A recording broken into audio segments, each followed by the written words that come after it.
നമസ്കാരം. സാക്ഷരതാ മിഷൻ്റെ +2 തുല്യത പഠിതാക്കൾക്കായി ഹിന്ദി ഭാഷയിൽ തയ്യാറാക്കിയിട്ടുള്ള ഹിന്ദി പുസ്തകത്തിൻ്റെ രണ്ടാമത്തെ പാഠമായ ഹൈക്കു എന്ന കവിതയുടെ മലയാള പരിഭാഷയും അർത്ഥവുമാണ് ഈ വീഡിയോയിലൂടെ മനസ്സിലാക്കി തരുവാൻ ആഗ്രഹിക്കുന്നത്. കഴിഞ്ഞ ക്ലാസ്സിൽ നമ്മൾ മേരി വസിയത്ത് എന്നുള്ള പാഠഭാഗമാണ് ചർച്ച ചെയ്തിരുന്നത്.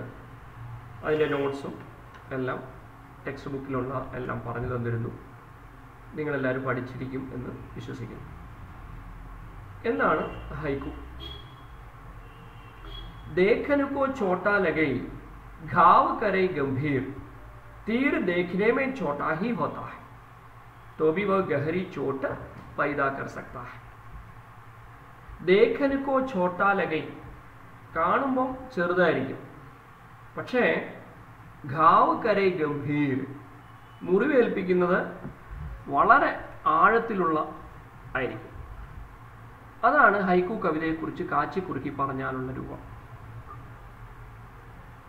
तो എന്താണ് അതിൻ്റെ അർത്ഥം? തീര് ദേഖിനേമേ ഛോട്ടാഹി ഹോത്താഹി. അമ്പുണ്ടല്ലോ, അമ്പും വില്ലും ഉള്ളതിനകത്ത് അമ്പ് കാണാൻ വളരെ ചെറുതാണ്.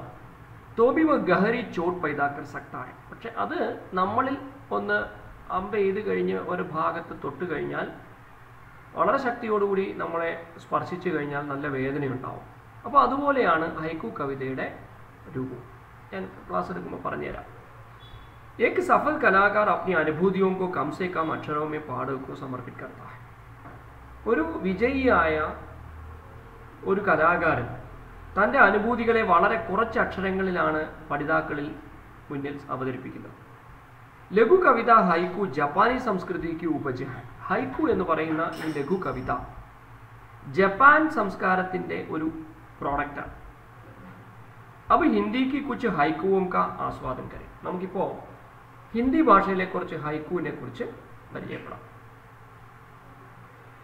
ഈ പാഠം പഠിക്കുന്നതിന്റെ പിന്നിലെ ഉദ്ദേശം ഹൈക്കു കവിത കാ സാമാന്യ പരിചയ പാക്കർ ആസ്വാദൻ ടിപ്പണി ലിഖ്താ ഹൈ. ഹൈക്കു കവിതയുടെ സാമാന്യ പരിചയം നേടിയിട്ട് അതിനെക്കുറിച്ച് ആസ്വാദനക്കുറിപ്പ് എഴുതുക. ഹൈക്കു കവിത की ശൈലി പഹചാൻ കർ उसकी വ്യാഖ്യ करता है. ഹൈക്കു കവിതയെക്കുറിച്ചുള്ള അതിൻ്റെ ശൈലി മനസ്സിലാക്കിയിട്ട് उसकी വ്യാഖ്യാനിക്കുക. നമ്മൾ മലയാളത്തിൽ കുഞ്ഞുണ്ണി കവിതകളെ കുറിച്ചൊക്കെ കേട്ടിട്ടുണ്ടാവും, അല്ലെങ്കിൽ കണ്ടിട്ടുണ്ടാവും. വായിച്ചാൽ വളരും, വായിച്ചില്ലെങ്കിൽ വളയും എന്നൊരു കവിത ശകലം കേട്ട് കാണും. വായിച്ചാലും വളരും, വായിച്ചില്ലെങ്കിലും വളരും, പക്ഷേ വായിച്ചാൽ വിളയും, വായിച്ചില്ലെങ്കിൽ വളയും എന്നൊക്കെ ഒരു ശൈലി വരുന്ന കവിതകൾ അദ്ദേഹം പറഞ്ഞിട്ടുണ്ട്. എന്ന് പറഞ്ഞാൽ എന്താ അതിൻ്റെ അർത്ഥം? വായനയുടെ പ്രാധാന്യം പറയുന്ന ഒരു കുഞ്ഞുണ്ണി കവിതയാണ്. അപ്പോൾ ഞാൻ നിങ്ങൾക്ക് ഉദാഹരണം പറഞ്ഞു എന്നേ ഉള്ളൂ. ഈ ലൈൻസ് ഫോർമാറ്റ് അതുപോലെ ആയിരിക്കുമെന്നൊന്നും അറിയില്ല. പക്ഷെ അർത്ഥം കേവലം 2 വരികളിൽ അല്ലെങ്കിൽ 2 അക്ഷരങ്ങളിൽ ഒതുങ്ങുന്ന ഈ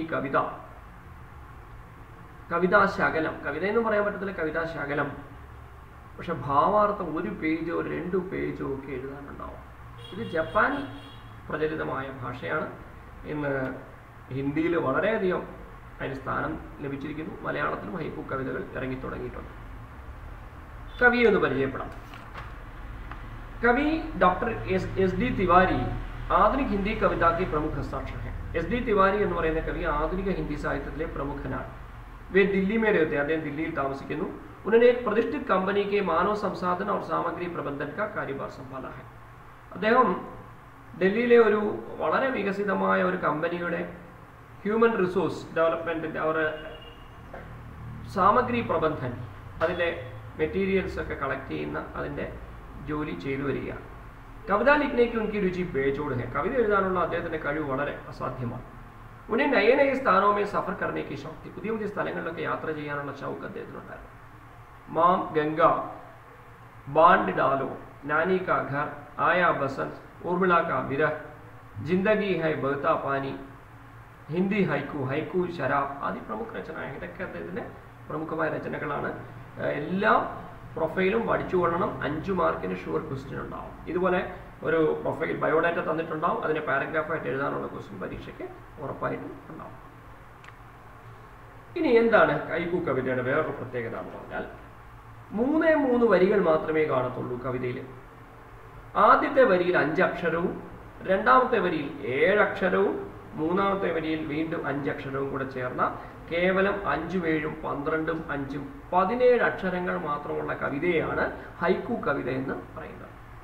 നിങ്ങൾ എണ്ണി നോക്കിക്കോളൂ. ആദ്യത്തെ കവിത ഞാൻ വായിക്കും. നദി ലാപ്പത്ത ആദ്യത്തെ വരിയാണ്. നദി എന്നുള്ളത് 2 അക്ഷരം, ലാ പ ത 3 അക്ഷരം, അങ്ങനെ 5 അക്ഷരമേ ഉള്ളൂ ആദ്യത്തെ വരിയിൽ. ഓക്കെ, ഇനി രണ്ടാമത്തെ വരിയിൽ 7 അക്ഷരം. ഏതൊക്കെയാന്ന് പറയാം. ബർസാത്ത് ക അഭി, ബ ബർ സാ ത് 4 അക്ഷരമായി, ക 5 അക്ഷരമായി, അ ഭീ അഭി 7 അക്ഷരമായി. അപ്പൊ 7 5 12. ഇനി മൂന്നാമത്തെ വരിയിൽ 5 അക്ഷരമേ കാണത്തുള്ളൂ. ഏതാ നോക്കാം. പ പതാഭി നഹി, പ ത ഭീ ന ഹീം 5. അങ്ങനെ 5 7 5 5 7 12 5 17 അക്ഷരങ്ങൾ മാത്രമുള്ള ഒരു കവിതയാണ്. ഈ 17 അക്ഷരങ്ങൾ കൊണ്ട് എങ്ങനെയാണ് ഇത്രയും അധികം ഭാവാർത്ഥം തരാൻ കഴിയുക? അതാണ് കവിതയുടെ വിജയം. ഇനി അർത്ഥം ഞാൻ പറഞ്ഞു തരാം. നദി ലാപ്പത്ത, ലാപ്പത്ത എന്ന് പറഞ്ഞാൽ കാണാനില്ല, നദിയെ കാണാനില്ല. ബർസാത്ത് ക അഭി, മഴയെ ഇപ്പോഴും, പതാബി നഹി, മഴയെയും കാണാനില്ല. നദിയും കാണാനില്ല, മഴയും കാണാനില്ല. എന്താ അതിൻ്റെ അർത്ഥം? ഇപ്പോൾ ചൂടൊക്കെ വളരെ കൂടുതലാണെന്നാണ് അതിൻ്റെ അർത്ഥം. വരൾച്ച കൂടുതലാണ്. ഇതിൻ്റെ ഭാവാർത്ഥം ഞാൻ പറയാം. നിങ്ങളുടെ ടെക്സ്റ്റ് ബുക്കിൽ തന്നെയുണ്ട്, പ്രത്യേക നോട്ടിൻ്റെ ആവശ്യമില്ല. പേജ് നമ്പർ 20 21 22 വരികളിൽ പേജുകളിൽ ഉള്ള പാഠഭാഗം ഒന്ന് വായിക്കുക. ഇത് ഒന്നാമത്തെ. ഒന്നെന്ന് പറഞ്ഞിട്ടുണ്ട് ഹൈക്കു കാ സാരാംശം എന്നുള്ള ബുക്കിൽ എടുത്തു വെച്ചോളുക. अर्थम इതാണ് बारिश के अभाव से अभाव में सूख जाने वाली नदी की हालत का वर्णन इसमें मिलता है. മഴയുടെ അഭാവത്തിൽ ഉണങ്ങിപ്പോകുന്ന നദിയുടെ അവസ്ഥയുടെ വർണ്ണനയാണ് ഇതിൽ നമുക്ക് ലഭിക്കുന്നത്. നദി ലാപത്താ है, നദിയെ കാണുവാനില്ല. यानी जल के अभाव में मृतप्राय नदी अब सूख कर गायब हो गई है എന്ന് പറഞ്ഞാൽ എന്താ അർത്ഥം? ജലത്തിന്റെ അഭാവത്തിൽ മൃതപ്രായനായിട്ടുള്ള മരിക്കാൻ പോകുന്ന നദി ഇപ്പം ഉണങ്ങിയിട്ട് കാണാനേ ഇല്ല. നദിയുടെ കാണാനില്ല. എത്ര പുഴകളാണ് നമുക്ക് കാണാനില്ല. ചാലിയാർ പുഴയെ കാണാനില്ല, ഭാരതപ്പുഴ കാണുവാനില്ല, മീനച്ചിലാറ് കാണുവാനില്ല. കേരളത്തിൽ തന്നെ ഇത്രയും നദികൾ അല്ലേ? വറ്റി വരണ്ടിരിക്കുകയാണ്. ഫെബ്രുവരി മാർച്ചൊക്കെ ആകുമ്പോൾ അറിയാം. നിങ്ങൾ ട്രെയിനിൽ ഇതിന്റെ മേളിൽ കൂടെയൊക്കെ യാത്ര ചെയ്യുമ്പോൾ അറിയാം, ഭാരതപ്പുഴയൊക്കെ ഇങ്ങനെ ചരലിപ്പുറം ഇങ്ങനെ മണൽത്തിട്ട ഇങ്ങനെ കിടക്കുന്ന കാണാം. ഒരു തുള്ളി വെള്ളം കാണത്തില്ല.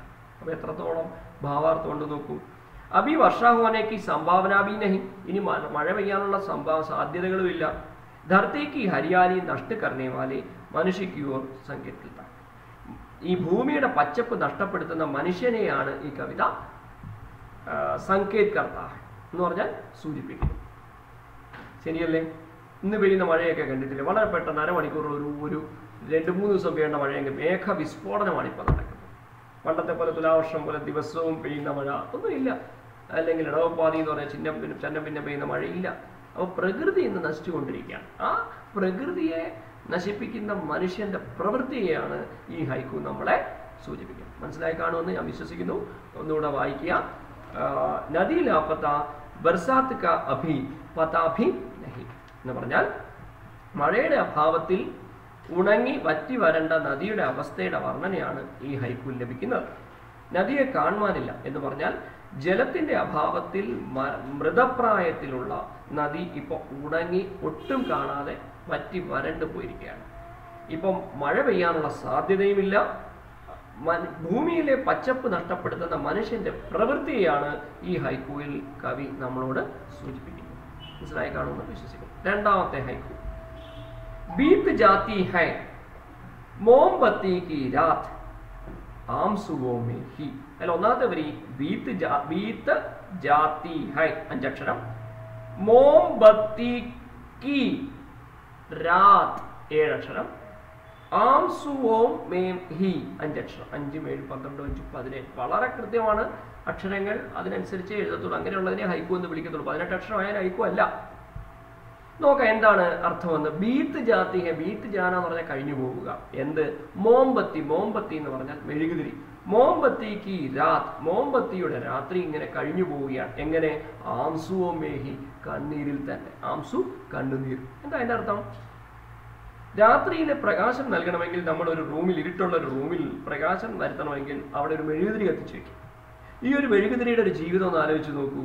സ്വയം ഇല്ലാതാവുകയാണ് അല്ലെ, മറ്റുള്ളവർക്ക് പ്രകാശം നൽകിക്കൊണ്ട് സ്വയം ഇല്ലാതാകുന്ന ആ മെഴുകുതിരിയുടെ പ്രവൃത്തിയാണ് കവി ഇവിടെ നമ്മളെ സൂചിപ്പിക്കുന്നത്. നോക്കാം. अभावपूर्ण जीवन बिताने वाले लोगों की हालत मोमबत्ती के समान है. അഭാവപൂർണ്ണ ജീവൻ ബിതാനെ വാലിയ, അഭാവപൂർണമായ ജീവൻ വെച്ചാൽ ഒന്നിനെ കുറിച്ചും പ്രതീക്ഷയില്ലാതെ നിസ്വാർത്ഥമായ ജീവിതം ചെലവഴിക്കുന്ന ആൾക്കാരുടെ അവസ്ഥയാണ്, അല്ലെങ്കിൽ അതുപോലത്തെ ജീവിതമാണ് ഒരു മെഴുകുതിരിയുടെ ജീവിതം. എസ്.ഡി. തിവാരി ने इस हाइकू में पीड़ितों की हालत का मार्मिक वर्णन किया है. എസ്.ഡി. തിവാരി എന്ന് പറയുന്ന ഈ കവി ഈ ഹൈക്കൂല് പീഡിതരുടെ അവസ്ഥയെക്കുറിച്ചുള്ള മാർമികമായ വർണ്ണനയാണ് നമുക്ക് നൽകുന്നത്. മോംബത്തി की रात आंसुओं में ही बीत जाती है. മോംബത്തി മെഴുകുതിരിയുടെ രാത്രി കണ്ണുനീരിൽ കൊണ്ട് നിറഞ്ഞതാണ്. മോംബത്തി രാത് ഭർ ജൽക്കർ സ്വയം നഷ്ട ഹോ ജാത്തി ഹൈ. ഒരു രാത്രി മുഴുവൻ കത്തി എരിഞ്ഞുകൊണ്ട് സ്വയം ഇല്ലാതാവുകയാണ്. തബ്ബി ദുനിയാമേ പ്രകാശ് ഫൈലാത്ത ഹൈ. സ്വയം ഇല്ലാതാവുമ്പോൾ പോലും ദുനിയാമേ പ്രകാശ് ഫൈലാ ജാത്ത ഹൈ. മറ്റുള്ളവർക്ക് പ്രകാശം നൽകിക്കൊണ്ട് സ്വയം ഇല്ലാതാവുകയാണ് മെഴുകുതിരി. അപ്പൊ ഇവിടുത്തെ ആശയം എന്താ?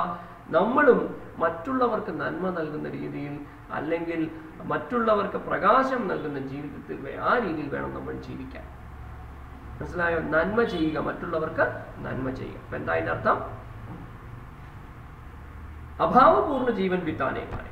അഭാവപൂർണ്ണം എന്ന് പറഞ്ഞാൽ ഒന്നും പ്രതീക്ഷിക്കാൻ, ഭാവമില്ലാത്ത, നിറഭേദമില്ലാത്ത അഭാവപൂർണ്ണ ജീവൻ ബിതാനെ വാലെ ലോകോം കി ഹാലത്ത്, ആൾക്കാരുടെ അവസ്ഥ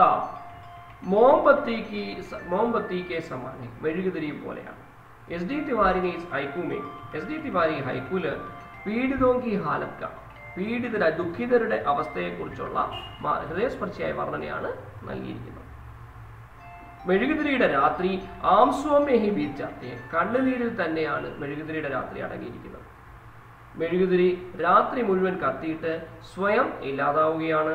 അപ്പോഴും മറ്റുള്ളവർക്ക്, ലോകത്തിലെ മറ്റുള്ളവർക്ക് നന്മയുടെ പ്രകാശത്തിൻ്റെ കണികകളാണ്, അല്ലെങ്കിൽ പ്രകാശമാണ് പരക്കുന്നത്.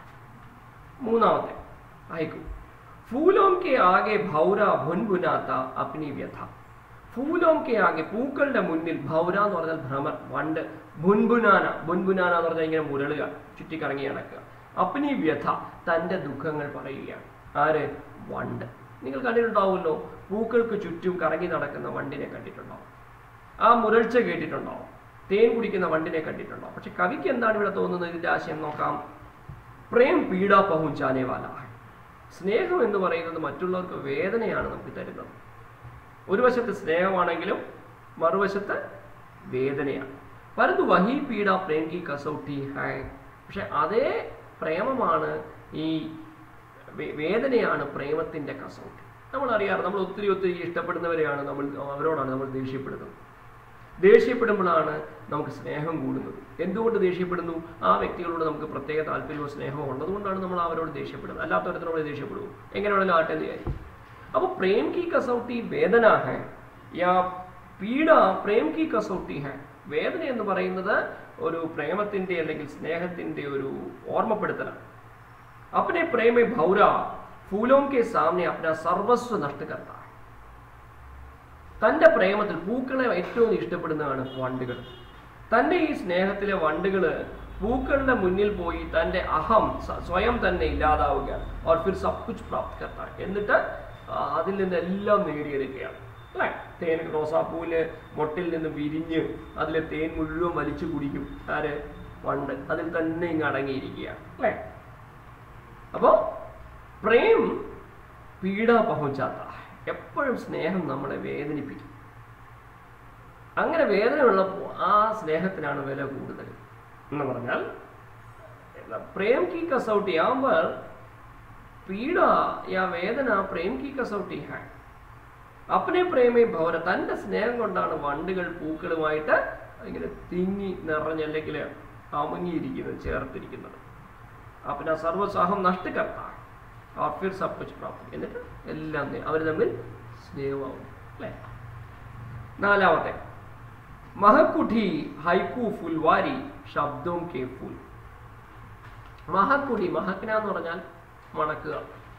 ഹൈക്കു ഫുൽവാരി, ഹൈക്കു ആകുന്ന ഫുൽവാരി എന്ന് പറഞ്ഞാൽ ബഗീച്ച. ശബ്ദോം കെ ഫൂൽ, ശബ്ദോം കെ ഫൂൽ എന്ന് പറഞ്ഞാൽ വാക്കുകളാകുന്ന പൂക്കൾ. ഇതിന്റെ അർത്ഥം നോക്കാം. ശബ്ദോം കെ ഫൂലോം ദ്വാര, വാക്കുകളാകുന്ന പൂക്കളാൽ ഹൈക്കു രൂപി ഫുൽവാരി മഹക്കുടി, വാക്കുകളാകുന്ന പൂക്കളാൽ ഹൈക്കു ആകുന്ന ഫുൽവാരി ബഗീച്ച പൂന്തോട്ടം എന്തായി? മഹക്ക് ഉഠി എന്ന് പറഞ്ഞാൽ സുഗന്ധം കൊണ്ട് നിറയുന്നു. ഹൈക്കു വാസ്തവമേ ബഗീച്ചയ്ക്ക് സമാനം. ഹൈക്കു എന്ന് പറഞ്ഞാൽ വാസ്തവത്തില് ഒരു ബഗീച്ചയെ പോലെയാണ്, പൂന്തോട്ടത്തിനെ പോലെയാണ്. उसका हर शब्द फूलों के समान सुगंध फैलाने वाला है. उसका हर शब्द, ഹൈക്കൂലെ ഓരോ വാക്കുകളും ഫൂലോം കെ സമാൻ, പൂക്കളെ പോലെ, ഫൂലോം കെ സമാൻ സുഗന്ധ ഫൈലാനെ വാല ഹെ, സുഗന്ധം പരത്തുന്നതാണ്. ഗാഗർ മേൻ സാഗർ വർക്കർ, ഒരു കുടത്തിൽ സമുദ്രത്തിനെ നിറച്ചിട്ട് പാഠകോം കോ പ്രഭാവിത് കർണേ വാലി, പഠിതാക്കളെ പ്രഭാവിത് കർണേ വാലി സ്വാധീനിക്കുന്ന ഹൈക്കു ഫുൽവാരി കെ സമാൻ ആകർഷക് ഭി ഹൈ. ഫുൽവാരി, അങ്ങനെയുള്ള ഫുൽവാരി ഹൈക്കു ഫുൽവാരി കെ സമാൻ ആകർഷക് ഭി, പൂക്കളെ പോലെ തന്നെ ആകർഷകവുമാണ്. എന്ന് പറഞ്ഞാൽ എന്താ അർത്ഥം? ശബ്ദവും കെ ഫൂലോം കെ ധാര, വാക്കുകളാകുന്ന പൂക്കളാൽ ഹൈക്കു രൂപി ഫുൽവാരി, ഹൈക്കു ആകുന്ന പൂന്തോട്ടം മണക്കാൻ തുടങ്ങി. ഹൈക്കു വാസ്തവത്തിൽ ഒരു പൂന്തോട്ടത്തിനെ പോലെയാണ്. ഉസ്കാ ഹർ ശബ്ദ, ഓരോ വാക്കുകളും ഫൂലോം കെ സമാൻ സുഗന്ധ ഫൈലേവാന, പൂക്കളെ പോലെ തന്നെ സുഗന്ധം പരത്തുന്നവയാണ്. ഗാഗർ മേ സാഗർ ഭർണ, ഒരു കുടത്തിൽ ഒരു സമുദ്രത്തിനെ തന്നെ ആവാഹിക്കാനുള്ള ശക്തി ഹൈക്കു ആകുന്ന ചെറിയ ചെറിയ കവിതകളിൽ ഉണ്ട്. അതുകൊണ്ട് പാഠകോं को प्रभावित करने वाले हाइकू फुलवारी के समान आकर्षक भी है, फुलवारी के समान आकर्षक भी है.